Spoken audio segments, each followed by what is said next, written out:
Bonjour à toutes, bonjour à tous, bienvenue dans un nouvel épisode de Cannes Stories, un épisode à quelques heures désormais de la grande finale de cette Cannes 2025 au Maroc. Et pour en parler aujourd'hui, Guillaume Truyet et Benjamin Mukanjo qui avaient fait ses valises, comme l'avait dit Guillaume, mais qui les a refaites pour revenir et bien évidemment suivre cette finale pour Beansport. Oui, parce qu'il n'y a pas le Cameroun en finale, malheureusement. Je crois que l'affiche est Maroc-Sénégal. Voilà, je me suis mis en noir les couleurs du deuil. Malheureusement, le Cameroun éliminé, qui nous a quittés il y a quelques jours déjà. Désolé, Benjamin. Oui, mais bon, quand on a déjà gagné autant de Coupes d'Afrique, il faut un peu laisser la place aux autres.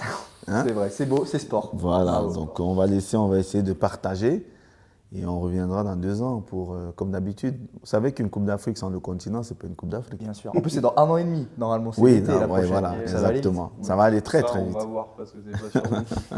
En tout cas, voilà, on aura l'œil de l'expert, tu l'as dit, le Cameroun a gagné. Et le Cameroun a gagné avec toi. Et on a hâte de savoir un petit peu comment on prépare une finale justement à quelques heures du coup d'envoi et comment on joue aussi cette finale. Surtout. Parce que là, il y a quand même un énorme match qui nous attend entre le Maroc et le Sénégal du coup. Peut-être la finale la plus... On ne pouvait pas rêver mieux finalement. On avait parlé des deux favoris, l'un qui organise, l'autre qui domine finalement la CAN depuis plusieurs éditions. Hein. Ça va être la troisième finale pour les Lions de la Teranga sur les 4 dernières éditions. C'est fort. C'est très fort. Ouais.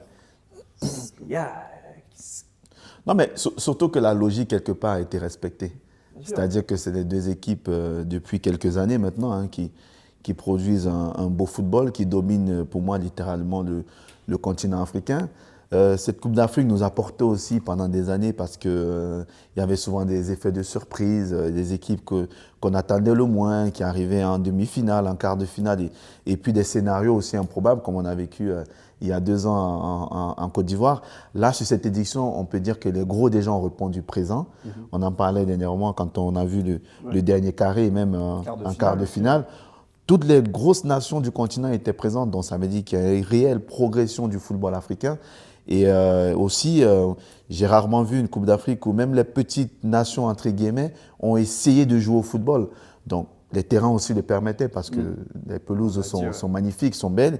Et ça fait que les entraîneurs aujourd'hui ont cette volonté de proposer quelque chose.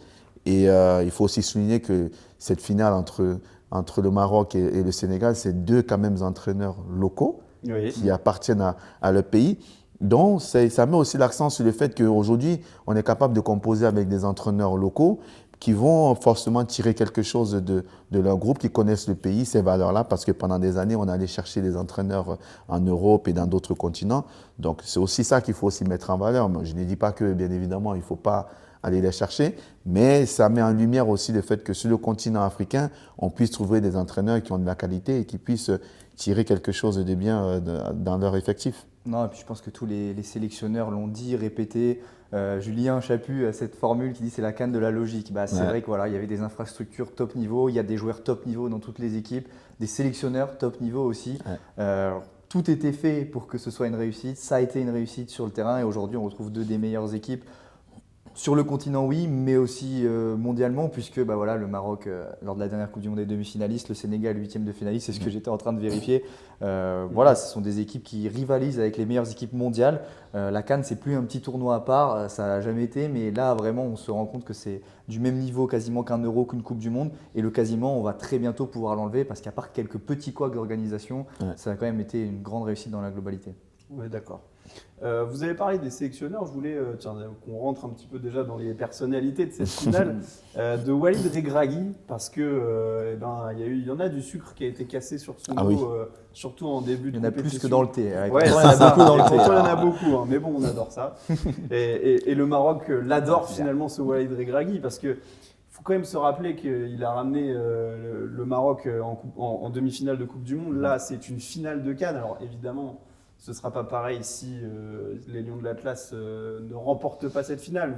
Mais ça restera quand même quelque chose, exactement. On peut évidemment imaginer qu'il va rester du coup à la tête de cette sélection. Il faut quand même tirer un coup de chapeau à Regragui, Benjamin. Oui, je pense que dans les victoires et dans le parcours des sélections, Très souvent, on félicite les joueurs, on dit que les joueurs étaient au niveau, mais souvent on oublie les entraîneurs. Les entraîneurs sont pointés du doigt quand telle équipe joue mal, quand telle équipe ne gagne pas. Et là, pour le coup, honnêtement, il a su se réinventer.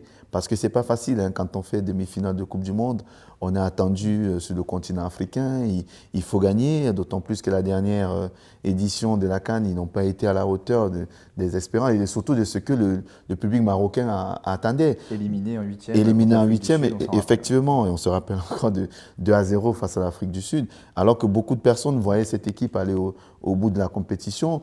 Donc ça a demandé du recul de sa part, ça a demandé du travail aussi. Et je pense qu'au-delà de ce qu'il a proposé, l'une de ses plus grandes réussites, c'est d'être allé chercher Brahim Diaz, de l'avoir convaincu de venir défendre les couleurs du Maroc. Et quand on voit ce que Brahim Diaz fait aujourd'hui, pour moi, c'est le meilleur joueur, je dirais même, de la compétition. Il a apporté une vraie plus-value à cette équipe marocaine. Et voilà, l'entraîneur n'est pas pour rien. Et surtout, tout au long de la compétition, moi, ce qui m'a surtout frappé, c'est la capacité qu'il a eue à s'adapter face à l'adversaire qu'il avait. Et on a vu ce match contre le Cameroun où, je le disais, on ne s'attendait pas à voir une équipe marocaine avec autant d'intensité dans le jeu, de pouvoir aussi laisser la possession du ballon à son adversaire pour mieux le contrer. On a vu tellement de variétés et de variations dans le jeu marocain que j'arrive même à me dire, cette équipe, finalement, elle est montée en puissance tout au long de la compétition. Elle a commencé timidement. Ouais. Et là, je pense qu'elle est arrivée à un niveau où, je n'ai pas envie de me prononcer maintenant, mais on attend quand même demain pour voir. On attend de voir. Mais pour aller dans ton sens, tu dis bravo à lui d'avoir fait venir Brahim Diaz, bravo à lui de le faire jouer comme il joue aussi. Ouais.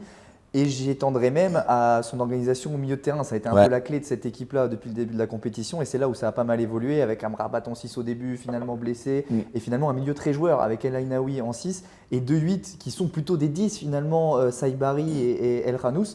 Et ça, il en a parlé aussi en conférence de presse ce matin. J'ai eu la chance d'y être pour écouter ce qu'il disait. C'est toujours très intéressant d'ailleurs en conférence de presse, Walid Regragui. Il a cette fraîcheur aussi dans la communication qui est très intéressante. Et il y va son détour. Et il a raison là-dessus, il a réussi à faire défendre des joueurs un peu 10, techniques, offensifs, comme Saïbari, comme El Khanous. Et il a dit qu'il a fallu les convaincre, ces garçons-là. Et ça, il a réussi à le faire. Et aussi l'exemple de ce qu'on a vu à l'entraînement encore aujourd'hui, lors des 15 minutes qui étaient ouvertes à la presse en veille de finale.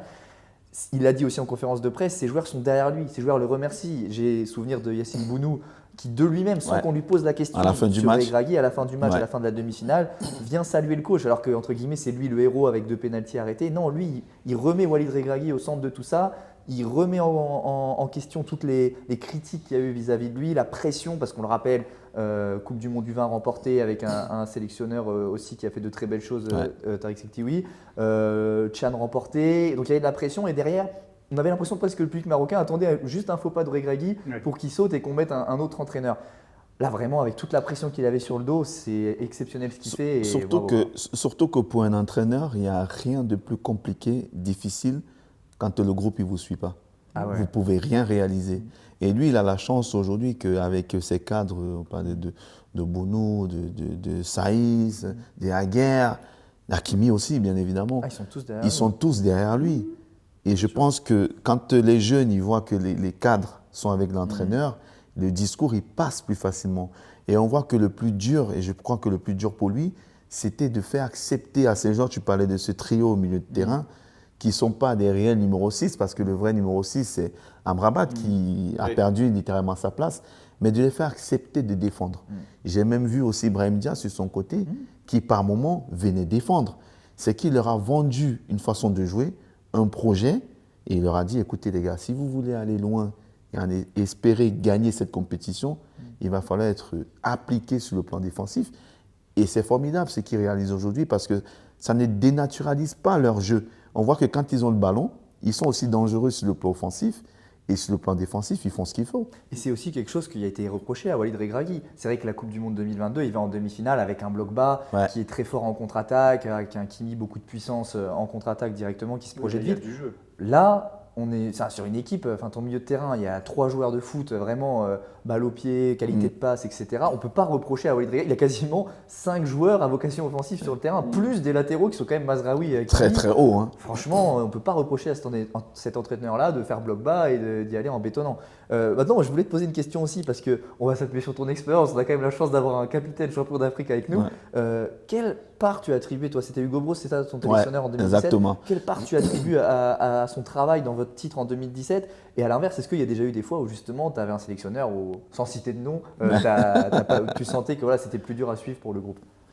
Non, parce que ça revient à ce que je disais tout à l'heure, c'est que le sélectionneur, bien sûr, il est là pour sélectionner, il est là pour prendre des décisions fortes. Et quand il faut prendre, il faut le prendre en son âme et conscience. Et Hugo Bros a été hyper important pour nous parce que même si au départ on ne comprenait pas forcément certaines décisions de mettre par exemple Vincent Aboubakar remplaçant, mais la vérité c'est que la compétition lui a donné raison. Parce qu'à la fin, c'est Vincent qui va nous marquer ce but extraordinaire. Mais surtout, la capacité qu'il a eue, c'est de pouvoir faire accepter à un joueur comme Vincent Aboubakar, qui représente quand même quelque chose et qui était le vice-capitaine, de lui dire « Bon, là, tu vas être remplaçant. Mais je compte sur toi parce que je sais que tu vas me faire la différence dans les matchs. » Et il a accepté pour le bien de l'équipe. Et ça, c'est souvent très dur. On le voit dans des clubs. Il y a des joueurs où c'est compliqué de lui dire « Aujourd'hui, tu vas être remplaçant. » Personne n'accepte ça. Donc forcément, on ne peut pas remettre ça en question. Et je trouve qu'il faut avoir de l'autorité et de la personnalité. Et ces entraîneurs-là, c'est des entraîneurs qui ont souvent des idées et qui se disent souvent « je vais aller au bout de mon idée, quitte à mourir ». Ça, c'est pas forcément très bon. C'est pas forcément bon parce qu'on dit qu'il faut souvent une remise en question. Et il faut aussi savoir se remettre en question. Et pour le cas des Regragui, je pense qu'il y a une remise en question. Oui, mais c'est fort quand même parce que les vents étaient contraires. Vraiment, dans la presse, les supporters, rappelons-nous, après un match nul face au Mali, l'atmosphère, elle est pas... on est allé rencontrer des supporters avant le match. Alors, c'était partagé, hein. Il n'y avait pas que des gens qui voulaient sa tête, mais il y avait quand même des gens qui réclamaient la même chose que la Côte d'Ivoire il y a 2 ans. Virons l'entraîneur et comme ça, on va gagner la CAN. Bon, c'était même avant le début de la CAN. Avant le début, mais surtout après 2 matchs de poule. 4 points en 2 matchs, tu étais leader de ta poule. Derrière, ils font 7 points, leader de leur poule. Attends, ils ont pris qu'un but sur toute la CAN. Et puis dans le jeu, ça s'est amélioré. Et dans le jeu, ça s'est amélioré. Tout en ayant beaucoup de blessés, et moi je pense que ça corrobore aussi ce que tu disais, il donne confiance à ses 23 joueurs. Et ça, c'est très important. Il l'a dit d'ailleurs. Encore plus que ça, je crois. Il avait 26, oui, 26 maintenant. De donner confiance. Peu importe qui allait remplacer Romain Saïs, ils étaient prêts, que ce soit El Boudlal qui n'a même pas joué ou Messina qui. Après, on sait que le public, pas que marocain, mais le public africain en général est très très exigeant. Oui, il en demande beaucoup. Oui, mais là, ils font un sans faute quasiment. On se dit, c'est fort d'arriver jusqu'au bout avec autant de. Je suis d'accord avec toi, mais quand on a même vu le Real gagner les Ligues des Champions, on trouvait quand même qu'il y avait quelque chose qui n'allait pas. Donc ça, c'est quelque part un peu l'exigence qu'a certaines personnes qui préfèrent voir le verre à moitié vide que de le voir à moitié plein. Donc ça reste encore une façon de voir le football. Mais moi, j'ai toujours dit que pour gagner une CAN, c'est peut-être, allez, je ne vais pas dire que c'est plus difficile de gagner une CAN que de gagner un euro, mais pour gagner une CAN, il ne suffit pas forcément de bien jouer.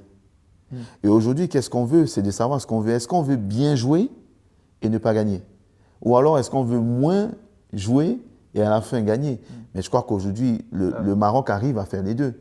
Est-ce que finalement, les 2 finalistes ne sont pas les équipes qui arrivent à faire le mieux les deux? Parce que le Sénégal n'a pas été brillantissime tout le tournoi. Voilà. Les demi-finales, dans le jeu, c'était pas non plus… Mais ça reste les équipes qui ont la meilleure qualité technique intrinsèque, je pense, qui ont, et qui se connaissent aussi le mieux. Parce que le Sénégal, on en parlait tout à l'heure, on a affronté certains. Je ne dis pas que tu es vieux, tu as l'expérience, mais tu as affronté certains joueurs en CAN. Tu dis que je suis vieux, c'est ça? Non, c'est que tu aurais pu continuer plus longtemps. Exactement. C'est qu'on aurait aimé te voir là pendant cette CAN au Cameroun. Non, mais en vérité, la colonne vertébrale du Sénégal était déjà présente quand toi tu jouais là. C'est fou. Ouais, elle était déjà présente. T'as pas Mendy qui n'était pas dans les buts, mais Koulibaly y était, Gana Gueye y était, Sadio Mané y était. Donc forcément, cette colonne vertébrale qui a porté ce Sénégal-là pendant des années, aujourd'hui, ils sont en phase de transmission parce qu'ils arrivent pour la plupart, on parlait de Mané qui joue probablement sa dernière CAN. Mais on parlait aussi des sélectionneurs. Je trouve que Pape Thiaw fait un vrai boulot parce que succéder à ce qu'il a fait à Aliou Cissé, avoir gagné une CAN, il avait mis le Sénégal un peu sur le toit de l'Afrique. Il produisait le beau jeu, il arrivait un peu à bout de souffle.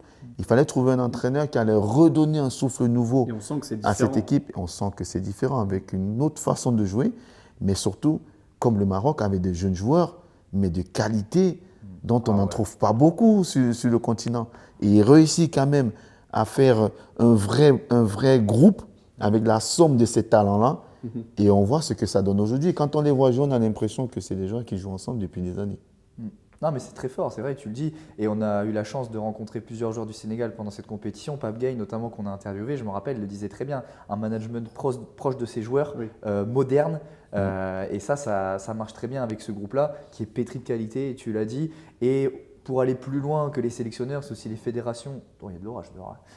C'est aussi les fédérations qui travaillent le mieux. Parce qu'il y a des académies qui réussissent à trouver des joueurs locaux, à les faire progresser et qui ont des partenariats aussi avec des clubs en Europe. On pense au FC Metz qui est partenaire avec Génération Foot, il y a l'Académie d'Ambars aussi. Enfin, le Sénégal travaille très bien comme le Maroc et c'est vrai que ces passerelles-là, elles n'existaient pas forcément avant et aujourd'hui on voit que ceux qui sont pionniers dans ces domaines-là sont ceux qui performent le plus et ça va encore dans le sens de la CAN de la logique. Et surtout que la performance même du Sénégal et du Maroc, tu parlais tout à l'heure du Maroc et des équipes de jeunes. Le Sénégal en a aussi, qui sont très compétitifs. Donc on voit qu'à la fin, ce n'est pas le hasard. Ces jeunes-là qui sont aujourd'hui avec l'équipe première sont passés par des sélections de jeunes. On fait des Coupes du Monde, on fait des CAN en U20, en U23, etc. Donc tu sens qu'il y a une réelle progression. Il y a un suivi déjà des joueurs qui ont commencé la sélection très tôt, très jeunes. Et à la fin, quand ils arrivent à maturité avec un certain niveau et un certain niveau d'exigence pour jouer avec l'équipe première, ben, ils viennent et ils sont prêts tout de suite. Ils n'ont pas besoin d'un temps d'adaptation parce qu'ils sont un peu dans la continuité de ce qu'ils ont connu dans les catégories inférieures. Oui, et puis avec des Sadio Mané dont on parlait à l'instant. Alors Pape Thiaw, lui, il ne veut pas que ce soit la dernière CAN. Il l'a dit en conférence de presse ce matin. Ben nous aussi, on ne veut pas que ce soit la dernière. Quand on voit la santé de Sadio Mané, on peut se dire qu'il peut pousser encore plus loin. Moi, je voulais t'entendre là-dessus, Benjamin. Justement, fallait le dire. Moi, j'avais quelques doutes quand même sur cette colonne vertébrale dont on parlait, qui joue la plupart en Arabie Saoudite. C'est quand même impressionnant de voir ces mecs-là répondre présents physiquement et finalement être au niveau international. Au moins, ça nous donne un enseignement de dire que l'Arabie Saoudite, finalement, n'est pas un championnat où, quand on y va, on perd son niveau physique. Je suppose que des joueurs comme ça, ils ont une exigence de top niveau. C'est des joueurs avant d'aller là-bas qui ont joué dans des grands clubs. Forcément, ils doivent avoir des coachs particuliers avec qui on remet souvent une couche. Mais Sadio Mané, c'est un joueur qui est hyper intelligent. Quand on voit dans son jeu, il a peut-être plus ses jambes d'il y a 5 ans, mais son cerveau, il est toujours bon. Il ne court plus aussi vite qu'il courait avant, mais il a bonifié son jeu, il s'est réinventé dans sa façon de jouer. Ça ne va plus être un joueur qui va te faire un débordement sur son côté gauche et faire un centre ou repiquer dans l'axe. Mais maintenant, il vient très souvent au cœur du jeu. Et travail défensif. Souvenons-nous du but. Alors, je ne sais plus quel match c'est, où il vient gratter un ballon et il envoie un centre parfait du pied gauche après avoir fait le pressing lui-même. Exactement. Enfin, tu vois, on dit, il déborde plus. Il fait le pressing, récupère, il a un coup de rien, il a une feinte là sur le côté, coup de rien.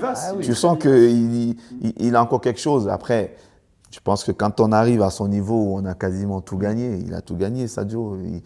Et puis, c'est même je crois que c'est le seul Africain à avoir terminé deuxième au Ballon d'Or, si je ne me trompe pas, par Weah qui l'a gagné, bien évidemment. Donc, depuis, c'est pour vous dire le talent qu'il a, le joueur. Évidemment, là, ils peuvent créer un doublé pour le Sénégal. Ça sera une belle sortie. Exceptionnel. Ça sera une très belle sortie si jamais, dans 2 ans, on ne le revoit plus. Mais je pense qu'il se dit que j'ai fait ce que j'avais à faire. Il ne veut pas occuper l'espace pour rien.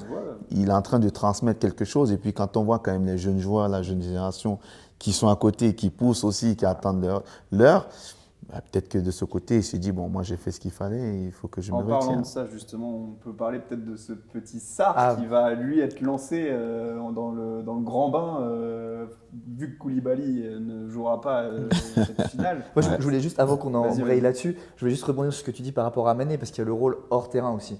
Et on a rencontré Iliman Ndiaye, on a eu la chance de l'interviewer, à retrouver évidemment dans l'avant-match de Beansport et sur tous nos réseaux sociaux. Et Iliman Ndiaye, il a été dithyrambique à son égard. Il parlait de Sadio Mané, il dit, Pape Gueye aussi quand il en a parlé avant, mais Iliman Ndiaye, il dit, rien que d'en parler, j'ai des frissons. Genre, c'est vraiment très fort. Et il explique que son rôle hors terrain, c'est un véritable exemple. Il donne tout à l'entraînement, il conseille. Que lui, quand il est arrivé en sélection, Iliman Ndiaye, il avait aussi ce profil-là de prospect, de jeune joueur très talentueux.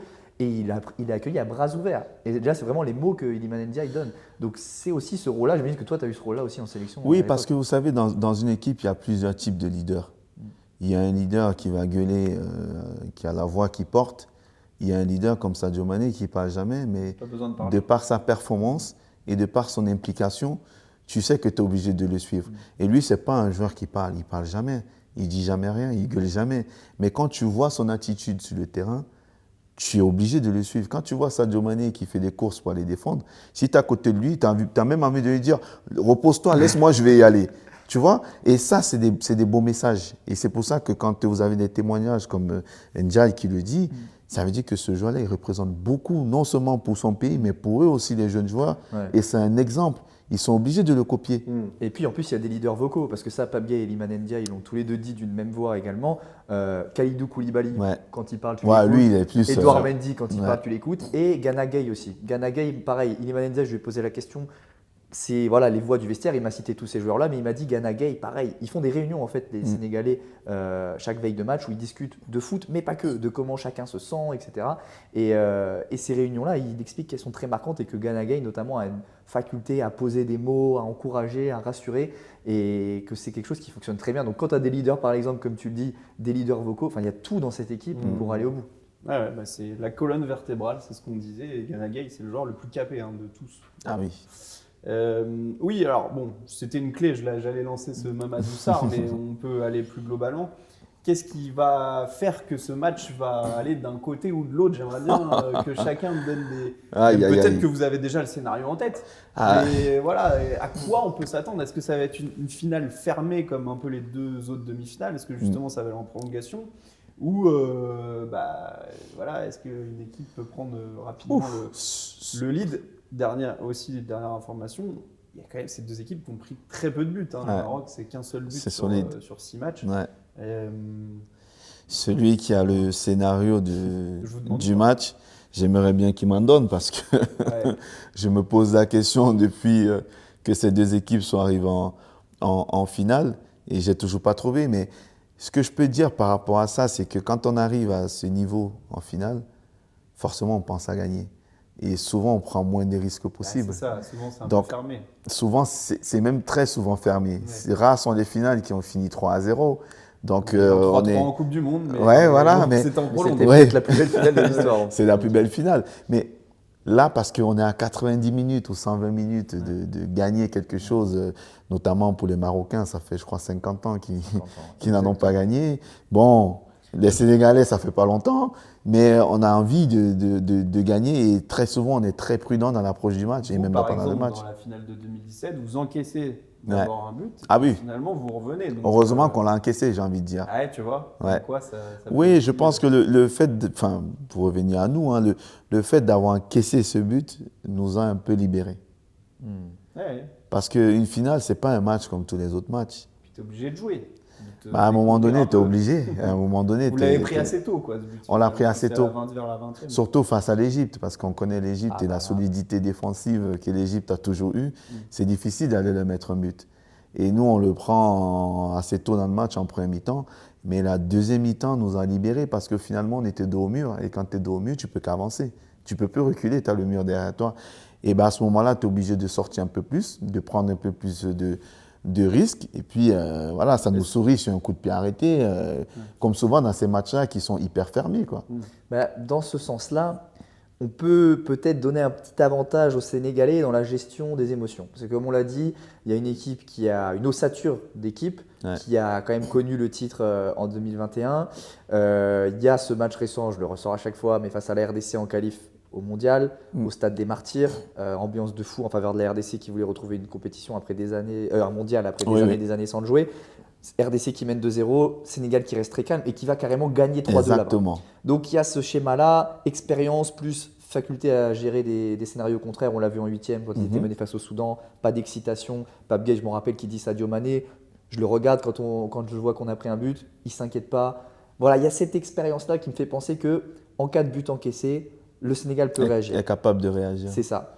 Le Sénégal, en plus, a gommé un petit peu les erreurs de début de match parce que contre l'Égypte, voilà, ils n'ont pas fait l'erreur d'encaisser le but, ce qui avait pu être le cas de la Côte d'Ivoire un peu plus tôt dans la compétition. Et le Maroc, après, il y a le public. Le public, il est à fond avec son équipe. Il régraille, tous les joueurs ont réussi. Ça joue. L'ambiance du stade, on peut dire vraiment pour l'avoir depuis l'écart, ça a passé un step. Depuis l'écart, c'est passé à une autre dimension. Mais il y a aussi le poids de l'histoire qu'il ne faut pas oublier. Parce que quand on est resté 50 ans et qu'on n'a pas gagné une compétition, la dernière finale, c'est 2004, où ils perdent face à la Tunisie. Forcément, même si la plupart des joueurs qui sont là ne l'ont pas vécu, c'est ça. mais on vous rappelle, ils le savent parce qu'on vous rappelle tous les jours. Et que tu restes à 90 minutes ou 120 minutes de réaliser, de rentrer dans l'histoire de ton pays, tu peux être aussi tétanisé par l'enjeu, parce qu'à ce moment-là, l'enjeu prend le dessus sur le jeu. Mais le Maroc a quand même montré aussi qu'ils ont des capacités, des facultés à s'adapter à des situations. Parce que moi, ils m'ont énormément surpris quand je vois encore ce match contre le Cameroun, où je ne les attendais absolument pas dans ce registre-là. La réponse tactique et physique qu'ils ont apportée face au match contre le Cameroun, moi, ça m'a surpris. J'aurais tout misé, mais pas sur cette façon de jouer. Et même le dernier match. Ils s'adaptent très bien entre le Cameroun ils se sont adaptés. Face au Nigeria qui avait roulé complètement sur l'Algérie, je me suis dit que ça devait être la même histoire. Mais on a vu le Nigeria, ils ont énormément souffert, ils n'ont pas trouvé des solutions. Face à une équipe marocaine qui était bien en place, qui défendait en avançant, qui s'est même procuré pas mal de situations, qui aurait même peut-être pu le gagner par moment ce match-là. Donc je me dis que cette équipe marocaine a la capacité de s'adapter par rapport à son adversaire. On l'a vu depuis le début de la compétition, elle cherchait à avoir le ballon. Et là, sur les deux matchs, notamment en premier mi-temps face au Cameroun, elle a eu le ballon, elle était plus haut sur le terrain, elle a marqué. Et en deuxième mi-temps, elle a posé son bloc en médian. Donc, elle s'est un peu protégée. Et quand il a fallu piquer sur le coup de pied arrêté pour mettre le deuxième but, ils sont sortis, ils sont allés le mettre. Et c'était la même chose face au Nigeria. Donc, elle va poser beaucoup de problèmes aux Sénégalais. Et je n'en doute pas que Grégory, il a très bien étudié les Sénégalais et il y prépare peut-être quelque chose. Ouais, et puis il y avait cette charnière centrale, moi je trouve qu'il posait question aussi et qui a gommé beaucoup de doutes sur la demi-finale. Massina Aguerd, franchement. Osimhen, il est encore dans la il n'a poche pas du existé. Osimhen, Lookman, ils ont un peu disparu. Mais parce qu'il y a eu, comme tactiquement, ils sont sortis sur Baleba au milieu, on a vu très clairement qu'ils avaient identifié. C'est aussi pour ça que Grégory, c'est fort, parce que tactiquement, il a apporté des réponses. Et le lien milieu-attaque, ils l'ont coupé. Ils l'ont toujours coupé. Iwobi, Baleba, Iwobi. Iwobi était à un moment donné obligé de décrocher, se mettre entre les deux centraux. Il était à la relance. Et du coup, devant, parce qu'ils étaient pris au marquage, ils ne trouvaient pas forcément des solutions.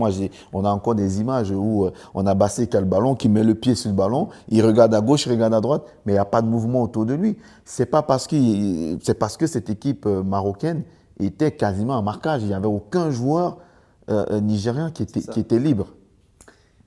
Je vous relance une dernière fois sur ce petit Mamadou Sarr, parce que pour moi, ça reste quand même il veut qu'on en parle. Un élément important. Ben oui, il va être lancé dans le grand bain. Alors, il est rentré lors de la demi-finale, lorsque Kalidou Koulibaly s'est blessé. Il a quand même très peu de minutes. On avait regardé, je crois que c'était une cinquantaine de minutes en sélection depuis. Avec le match précédent, c'est sa troisième sélection. Et il y a eu une titularisation et 2 bouts de match. Bon, après, il y a une demi de joueur de Strasbourg, prêté par Chelsea. C'est quand même. Alors, on pourra revenir d'ailleurs sur cette histoire de suspension de carton jaune, parce que franchement, c'est. Je suis pas trop d'accord avec ça. C'est la deuxième fois en plus pour Kalidou Koulibaly. Après 2019. Et la première fois, ils ont perdu.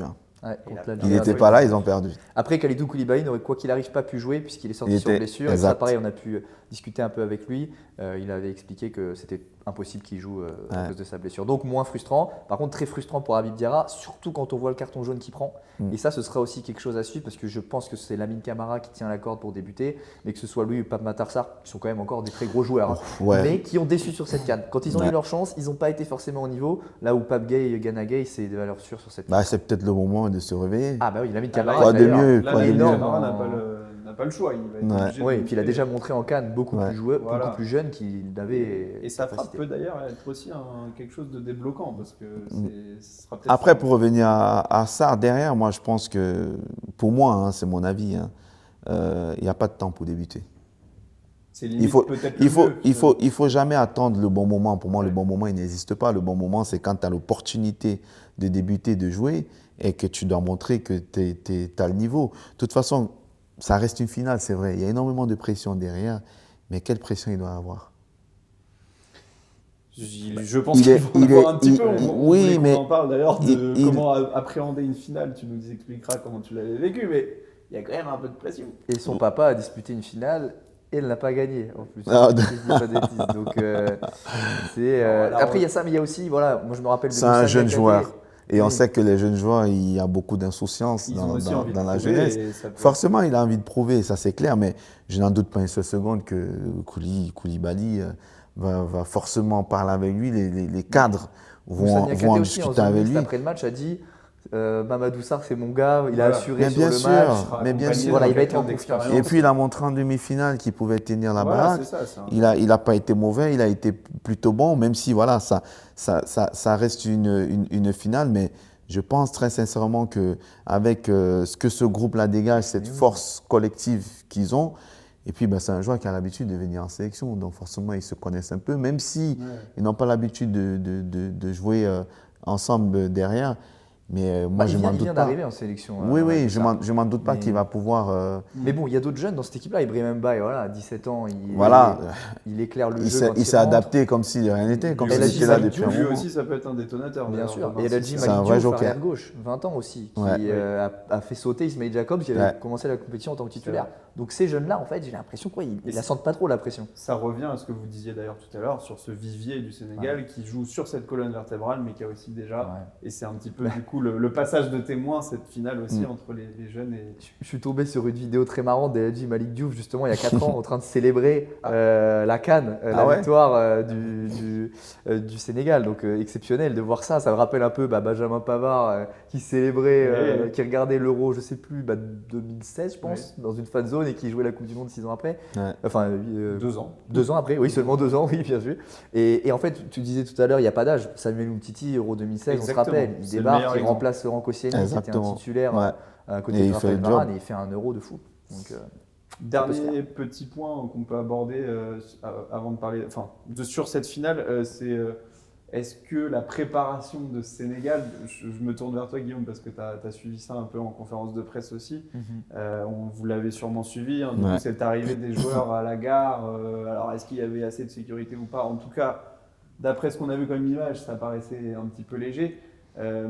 D'ailleurs, il y a eu des communiqués qui l'ont expliqué de la fédération sénégalaise. Et Pape Thiaw qui a poussé un gros coup de Et gueule Pape Thiaw, en conf de presse ce matin. Alors, il y a eu voilà, ça a été rétabli visiblement là. Le Sénégal semble être, en tout cas, dans les meilleures conditions maintenant pour préparer cette finale. Est-ce que ça joue toi, comment tu l'as senti? Pour les faits, je pense que tu as tout bien expliqué. Les Sénégalais sont arrivés en train depuis Tanger, donc c'est très bien parce que là aussi on loue les infrastructures marocaines, que ce soit les stades, mais les moyens de Et on l'a pris transport ce aussi. TGV, c'est vrai que c'est très rapide. Ah bah oui, pour aller à Tanger, c'est moins de 2 Normalement, heures. c'est 3h30 de route et là on a pris à 1h20 en TGV. Exactement. Maintenant, voilà, c'est vrai qu'à l'arrivée des Sénégalais, on aurait pu attendre un beaucoup plus gros dispositif de sécurité parce que les joueurs étaient carrément au contact des supporters et ça, c'est pas normal. Alors, à qui la faute? La Fédé marocaine, la CAF, ça, on ne sait pas. On n'est pas organisateur, donc on n'en sait rien. Le fait est que ça ne doit pas arriver. Autre problème, le premier hôtel qui avait été donné aux Sénégalais ne leur a pas convenu. C'est un hôtel dans lequel il y avait eu d'autres sélections avant dans cette compétition et qui ont transmis, voilà, les staffs se parlent entre eux, donc ils se sont dit, bon, cet hôtel-là, c'est pas terrible, donc les Sénégalais ont changé, demande à laquelle les organisateurs ont accédé, donc ça c'est positif déjà, mais ça rajoute un petit truc, plus le terrain d'entraînement qui leur était dédié est très au nord de Rabat, eux ils sont au sud, donc ça aurait mis 1 heure de trajet aller, 1 heure retour, donc pareil, il a fallu changer le terrain d'entraînement, finalement ça s'est réglé, mais ce ne sont pas des conditions parfaites pour un finaliste, et c'est dommage parce que dans cette CAN, on l'a redit, les stades sont extraordinaires, les pelouses sont magnifiques, quand même les logements dans leur grande globalité, on n'a pas eu vent de problèmes chez les sélections. Donc c'est dommage que pour un finaliste, on en arrive là. Maintenant, Pape Thiaw l'a dit aussi en conférence de presse, voilà, il ne faut pas gommer ce qui a été fait. Cette CAN, elle a été très bien organisée, à 95% on va dire, mais c'est dommage que sur une finale… Et on l'a vu, leur hôtel d'ailleurs où ils étaient à Tanger, très sympa. Extraordinaire l'hôtel où ils étaient. Et là, celui où ils sont maintenant, c'est… voilà, il y a eu un manque peut-être d'anticipation. Voilà. Voilà, ça va pas plus loin. À qui la faute, on ne peut pas trop dire, mais toujours ce qu'on doit dire quand même, c'est que c'est pas normal que cette équipe-là arrive dans ces conditions-là. Bien sûr. Toi, tu as déjà tu vécu l'aurais des trucs comme vécu, ça,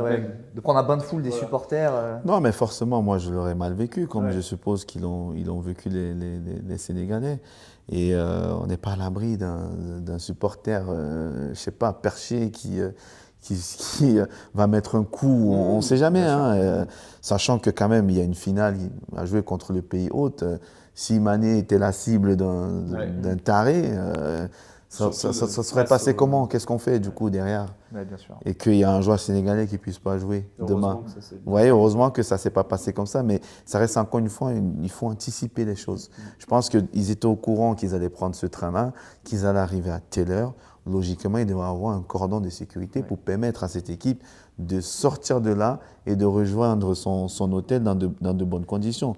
C'est vrai, tu l'as dit, on ne peut pas oublier tout ce qui a été bien fait depuis le début de la compétition, mais malheureusement, encore une fois, on retient souvent quoi? Ce qui se passe mal. Oui, bien sûr. Malheureusement, on en parle toujours. Quand c'est bien fait, on trouve que c'est normal. Et quand c'est mal fait, ben, on en parle et puis on fait un tas d'histoires. Mais je pense que les Sénégalais, ils sont assez matures, ils sont assez conscients que voilà, c'est un couac et ils sont tournés vers leur finale. Ça ne veut pas dire que s'ils ne gagnent pas demain, ça sera à cause de ça, je ne pense pas. Donc ils sont déjà passés à autre chose et demain, ils vont vouloir gagner sur le terrain. Ouais, ils l'ont dit que c'était vraiment une CAN dans sa globalité très bien organisée. Et puis eux, en plus, ils ont passé toute la compétition à Tanger, donc ils étaient dans des très bonnes conditions aussi, en finissant en premier de leur groupe, etc. Et voilà, ce sont, je pense, ces petits couacs-là. Comme aussi, on en a beaucoup moins parlé, mais le Nigeria qui a eu des trajets compliqués entre son retour au stade, entre le 8e et le ils quart. Ils n'avaient pas de ville, enfin, ils avaient Exactement. Fès, mais du coup, voilà, il y a ces petits couacs d'organisation-là qui, quand ils seront réglés, feront passer la CAN au niveau d'un Euro et d'une Coupe du Monde. Parce qu'aujourd'hui, en termes d'audience, de suivi sur les réseaux sociaux, de gens au stade, enfin là, on n'a jamais eu une CAN avec des aussi grands stades, quasi très souvent remplis en termes d'infrastructure. On l'a redit, première CAN où il n'y a plus en phase de groupe 2 matchs qui se jouent sur le même stade dans la même journée. Alors c'était positif pour les supporters, ça fait plaisir de voir 2 matchs sur le même stade. Mais en termes d'infrastructure, on a passé un cap. On a passé un cap, c'est sûr et certain. Après, il manque des petits détails pour arriver encore au niveau supérieur, mais qui est très très proche finalement. Je ne veux pas te décevoir, mais c'est le Maroc. Le Maroc, aujourd'hui, ils ont mis beaucoup de moyens pour se doter des stades, comme tu disais, mais ce n'est pas dans tous les pays. Il y a d'autres pays. Tu as peur un peu de la suite, si c'est même là, en Kenya, Tanzanie. Oui, mais c'est un exemple. Pourquoi on met 3 pays pour l'organiser? Parce qu'on ne pourrait pas donner à qu'un seul pays qui ne sera pas adopté des stades et surtout de la logistique comme là le Maroc. Mais je trouve que c'est bien parce que ça va permettre aussi à ces pays de se développer sur le plan du football et même le plan de la vie de tous les jours. Donc il y a combien de pays aujourd'hui qui sont capables d'organiser une CAN à 24? Il n'y en a pas beaucoup. Et d'être au même niveau qu'a été le Maroc. Mais en tout cas, on est obligé de la faire. Et progressivement, je pense que les pays vont s'adapter, se mettre à jour. Et puis, d'ici quelques années, pourquoi pas, il y en aura plusieurs. Il n'y en aura pas que 3, 4, 5, mais on espère qu'il puisse en avoir 10.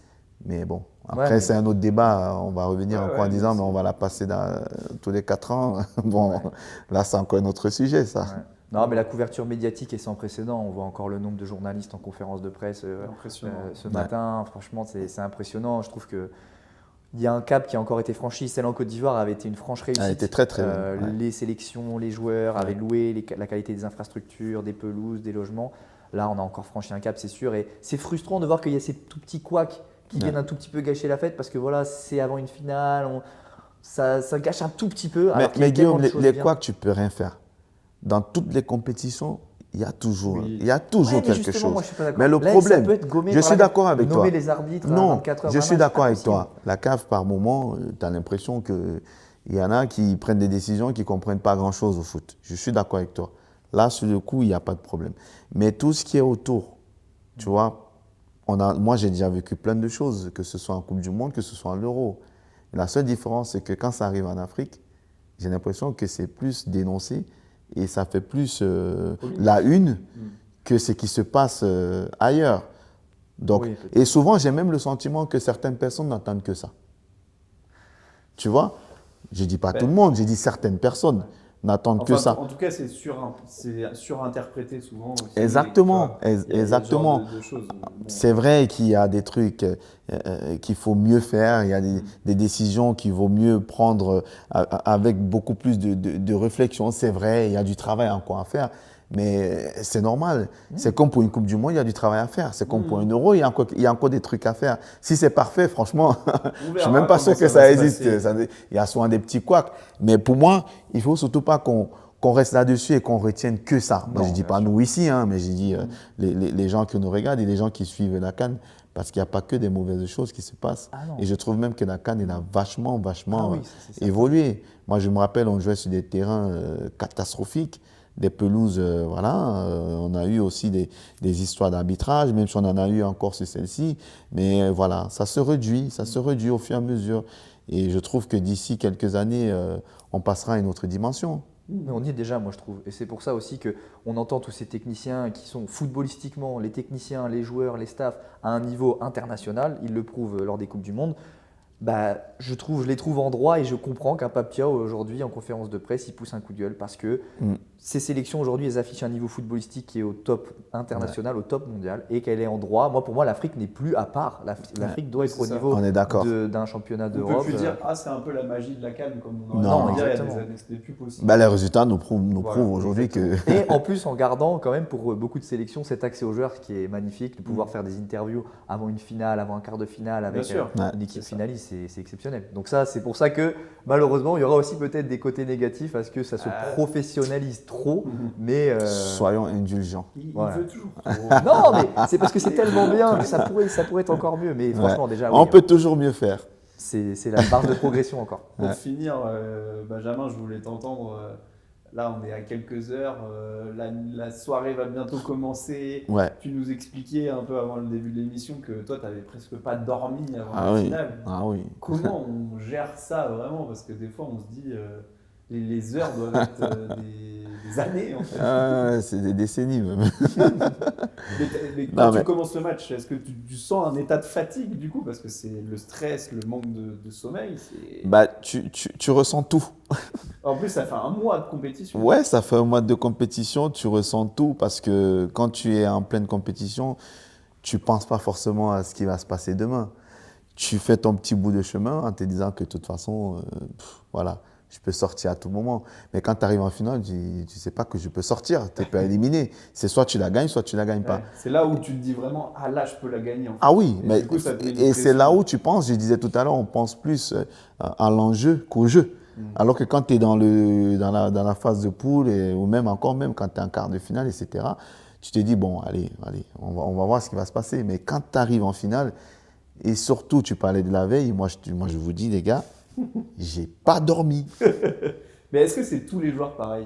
Je sais pas si c'est tous les non, joueurs. parce que Iliman Ndiaye, je lui ai demandé, je lui ai dit, putain, bon courage et tout, j'imagine que tu vas pas dormir. Il m'a dit, ah non, moi je dors très bien. Avant tous les matchs, il dort très bien. Voilà. Donc il y en a qui arrivent à dormir quand même, tu vois. Ouais, non, c'est pas tous les joueurs. Moi, pour ma part, personnellement, je n'ai pas dormi. C'est-à-dire, quand on a fait le dîner à 20h, je suis rentré dans ma chambre, j'ai téléphoné à des amis, à la famille, etc.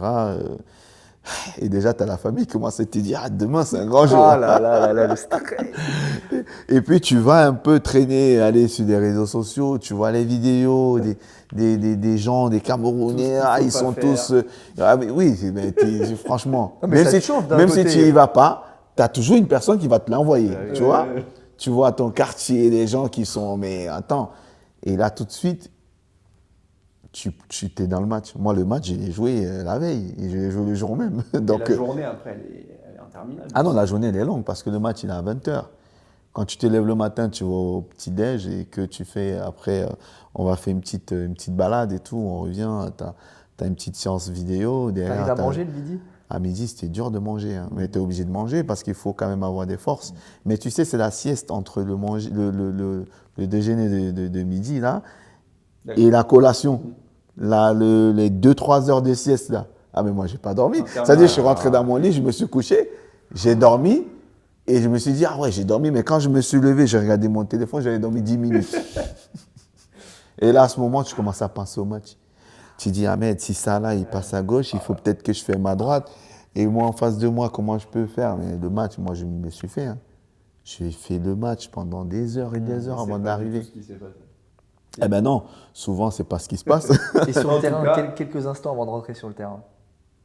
En fait, moi, j'avais pour habitude, quand on était dans le vestiaire, avant de sortir, quand le coach a fait son discours, on faisait la réunion à l'hôtel. Et quand on arrivait, on se préparait avant d'aller sur le terrain, le coach il faisait son discours. Et moi, j'avais pour habitude de réunir tout le monde autour de la table et de parler. Mais je vous dis, les gars, ce jour, j'ai rien dit. J'ai rien dit. tu vois, tu parlais des joueurs qui ont de l'aura sans en parler, là c'était ça. Je suis d'accord avec vous, mais j'ai rien dit. J'avais l'impression que j'avais pris une décharge. Alors qu'il nous a dit juste avant, je suis quand même bavard. Donc, Oui, là, vraiment, il y avait quelque chose. ouais, j'aime bien parler. Et pendant toute la compétition, je prenais la parole, je parlais, machin, je remotivais les gars. Mais ce jour, les gars, je ne veux pas dire que je me suis fait dessus, mais ouais, j'étais dans mon match. Et j'étais trop dans mon match. Et à ce moment-là, le moment où tu sors, tu prends le couloir et que tu vas rentrer sur le terrain, tu le vois le trophée à ta gauche, tu es obligé de le regarder, tu vois. Et là, tu te dis, je peux le prendre et je pars avec. Ah non, mais là, c'est des moments, franchement, c'est stressant. C'est très, très stressant. Et comme je disais tout à l'heure, heureusement qu'on a pris ce but, parce que le fait d'avoir pris ce but, moi, personnellement, ça m'a libéré. Et j'ai eu le sentiment que ça nous a tous libérés. Et quand on est revenu à la mi-temps dans le vestiaire, et c'est n'est qu'à ce moment donné où j'ai pris la parole. J'ai dit, les gars, où nous sommes, personne ne nous attendait, on joue une finale. Je sais pas, il y en a ici, personne n'a peut-être jamais joué une finale dans sa vie, mais profitons du moment. Et je suis persuadé que si on arrive à marquer un but, on va peut-être la gagner. Mais il faut qu'on se libère, et je vous assure, ça nous a libérés. Et tant mieux qu'on ait pris ce but, parce que je suis sûr que si on avait pris en deuxième mi-temps, je ne suis pas sûr qu'on aurait gagné. Mais c'est fou, hein, c'est extraordinaire. Avis aux deux équipes. Alors, il faudra encaisser un but. Ah, c'est pas ce que je dis, mais bon. En tout cas, c'était super intéressant d'avoir. On a l'impression de l'avoir vécu un peu. Ah ouais, j'ai l'impression qu'on est ensemble dans le vestiaire comme ça. Et stressé là. Bon, on va la jouer aussi cette finale à notre façon. Ouais. Mais vous pouvez nous suivre du coup sur beIN Sport demain à partir de 18h. 18h, il y a la 18h20, je crois, 20, 25. 18h30 normalement, parce qu'il y a la cérémonie. Ouais, c'est ça. Avec la cérémonie de clôture et puis un avant-match avec Vanessa, Jawad. Ça sera un peu l'apothéose d'une CAN pour moi réussite, de toute façon. On a vu la cérémonie d'ouverture qui était bien, on a vu des belles équipes, on a vu du beau football. Et puis les deux meilleures équipes, sans contestation aucune, se retrouvent en finale. Et bon, on espère vivre un beau spectacle et que, moi je ne vais pas me prononcer, mais que le meilleur gagne. Oh, il ne va pas se prononcer. Oh là là, que le meilleur gagne. Tu veux te prononcer? Moi je vais me prononcer. Je me suis prononcé avant la compétition. Pendant la compétition, j'ai annoncé que le Cameroun prendrait l'avion. Le Cameroun a pris l'avion. Désolé, Madame Kandjo. Non, moi j'avais dit avant la compétition. Et je vais te dire qu'on n'était pas tout seul à prendre l'avion. Il y a d'autres nations qu'on a emportées avec nous. Moi, j'avais dit Sénégal avant la compétition pour tous les éléments qu'on a avancés durant cette compète. Maintenant, c'est hyper difficile à dire sur cette finale-là. Donc tu penses que qui va gagner alors? Mais bon, vu que j'ai annoncé Sénégal avant la CAN, je vais dire quand même Sénégal pour aller suivre mes paris d'avant CAN. Moi, je dis Maroc parce qu'ils sont chez eux et je pense. Mais voilà, c'est très bien. Sénégal-Maroc, 50-50. Bon, pas match nul, mais 50-50. Ok, d'accord, je vois. Là, c'est équilibré. T'étais plus courageux dans le vestiaire. T'étais plus courageux dans le vestiaire à la mi-temps de la finale de la CAN. Ouais, mais peut-être que si on refait à la mi-temps du match, là, je pourrais. Tu donneras ton pronostic. Bon, voilà. Et en tout cas, merci de nous avoir suivis tout au long de la compétition. Merci à vous, les gars. Et on se retrouve quand même très bientôt parce que la CAN revient toujours à un moment donné. Ouais. Allez, salut!